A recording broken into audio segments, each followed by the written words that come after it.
Today we're going to take a closer look at the real danger caused by the massive shortage of nurses in this country. According to the government, more than 1 million new and replacement nurses will be needed in the U.S. by 2012. And for the first time, registered nursing is the nation's top occupation in terms of job growth. This enormous need is not only putting patients at risk, but is also now putting hospitals in jeopardy of being sued.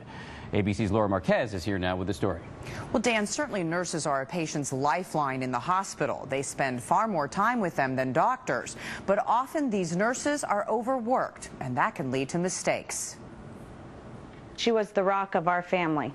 61-year-old Shirley Keck always took care of her family. But when she needed help from the hospital where she was being treated for pneumonia, her daughter says it never came. I know that I begged for help.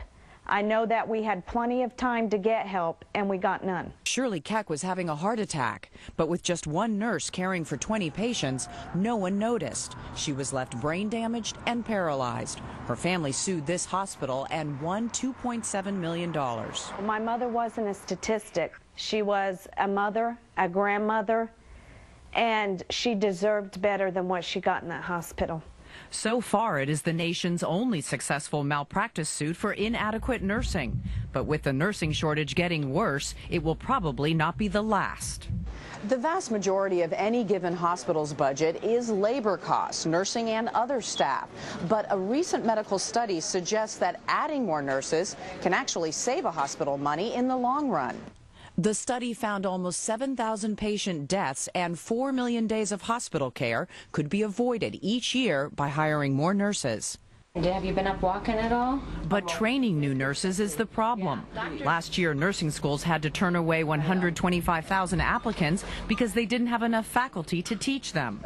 Our current workforce will get older and older and soon retire in large numbers in the next decade, just as we see the aging of the American baby boomers. Deep breath. And with an overnight hospital stay now a rarity, the patients who are there are sicker. Now every single patient who occupies a hospital bed in an American hospital requires such a higher level of care, both from the physician standpoint, but really more from the nursing standpoint than they did 20 years ago. It's a gloomy picture, but there are things you can do to protect yourself. The key is to find out a hospital's nurse-to-patient ratio. There should be no more than 6 patients per nurse in any ward, according to the experts. And they say you should call the hospital and ask. And Dan, if they won't tell you, go somewhere else. That sounds about right. Yep. Laura Marquez, thank you. There is